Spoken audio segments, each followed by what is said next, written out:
From state school in Leeds, Alabama, to leading the NBA in his prime, Charles Barkley grew up on the basketball court. This gave him plenty of close interactions with the greats of the game. And yes, he literally grew up on the court. In his junior year back in high school, he was only 5'10". Then he made varsity, and the rest, as they say, is history. Played to win. He always put the team above himself. With his consistent team presence and deepening knowledge of the game, SEC's Player of the Year got his first lesson in NBA. Never underestimate yourself or your peers. This mantra led him to the 76ers, where he was a rebound phenom.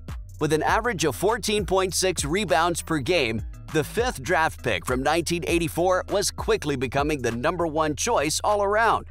Though the All-Star's growth didn't just land where he is, he had plenty of help along the way. It includes those all-time greats whom he still holds in high esteem. While all of them are pretty special, only Michael Jordan is featured at the top of the All-Stars tribute list. For the 11-time All-Star, Captain Marvel is a killer. Don't worry, it wasn't meant in a morbid way. Mike's 14-time All-Star status speaks for itself, so it's not a surprise that the NBA legend looks up to him, with 11 All-Star titles to his own name. But he wouldn't be the first choice for Charles had it not been for his all-rounder status. Being great means you can be good at one thing, but to be the greatest, the bar is set even higher. The 9-time All-Defensive champ definitely is up there, since he's excelled in both shooting guard and small forward positions. Though he played a total of 15 years in the NBA, he's likely to be discussed for 150. But Air Jordan couldn't have flown this high without his predecessors paving the way.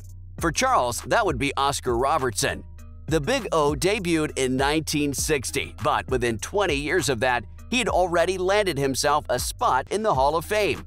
Behind this massive jump were the 1971 NBA championship and an eye-watering 12-time All-Star status.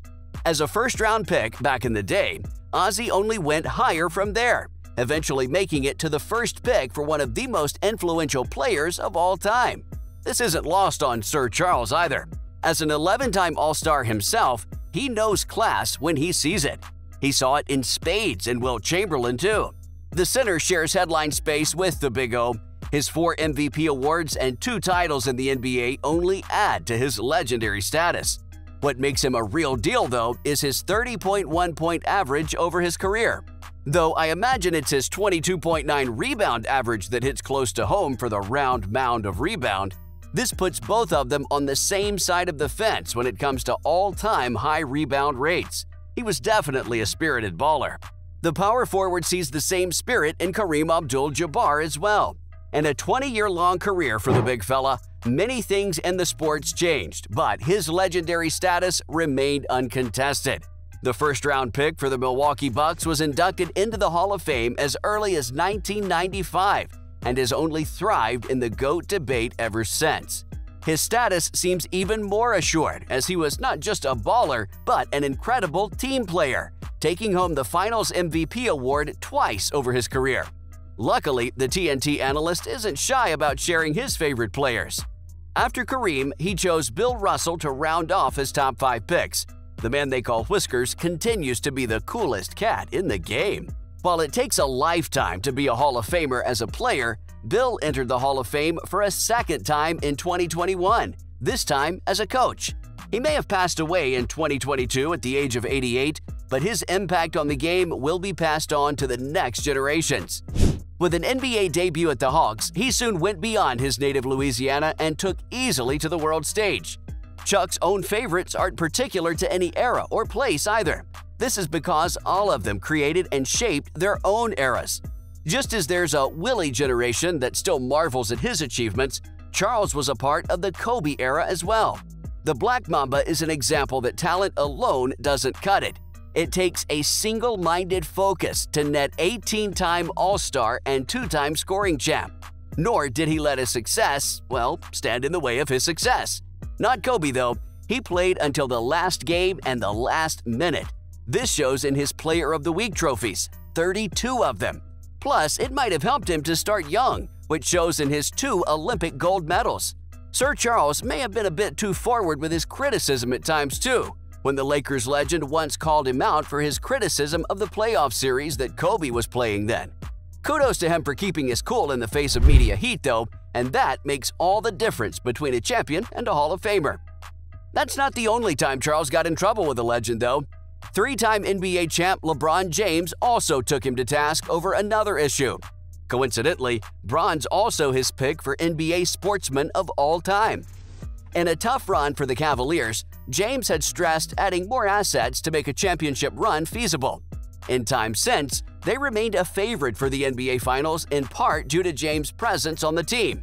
The GOAT gives it his all in both the front of the house and behind the scenes. This has earned him the respect of Sir Charles, who rallied behind him through thick and thin. Speaking of which, he got his share of support from other top 10 players as well. Chief amongst these is Tim Duncan, who was also his rival in the memorable 1993 playoffs.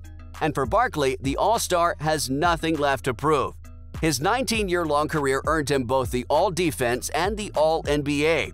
You could say he's fundamental to the Spurs' legacy. Everything that could be said about his stats has already been said before. Points average, 21. Rebound rate, 11. You know the drill. Charles doesn't tire from reliving it though, and neither does Tim, who went on to become arguably the greatest power forward in NBA history. Similarly, Hakeem was also central to the game in Charles' opinion. Olajuwon isn't just another player to the NBA, he's the player to Barkley's dream team with Drexler. Both 33 at the time, they put up all-star numbers that matched their average of around 20 points each. Hakeem Olajuwon took the lead with 23.2 points during the 1996-97 season for the Big Three. Despite an injury-laden 1997 season for the Rockets, the three pushed the team to a 41-41 record. So Charles knows his former teammate well enough to recommend him as a top 10 player. He didn't forget Jerry West either. Though Sir Charles made his debut 24 years after Jerry did, he's still in awe of the former Lakers legend. Overall, the All-Star was a legend even to the legends, as proven by Charles Barkley's nomination of him. But the NBA is full of legendary players. For Charles, the list can't end at 10. While there are only so many you can fit into a soundbite, Sir Charles put the full force of his professional experience behind other players as well. These include Magic Johnson, Larry Bird, and Elgin Baylor, each of whom left their mark on the game. And Shaq's impossible to ignore too. Though he and Barkley had their spat in 1999 when O'Neal blocked Chuck's shot, leading to an intense brawl, he commands respect from Charles too, who faced him 19 times in his career. Now, the Big O looks up to him as one of the best of all time.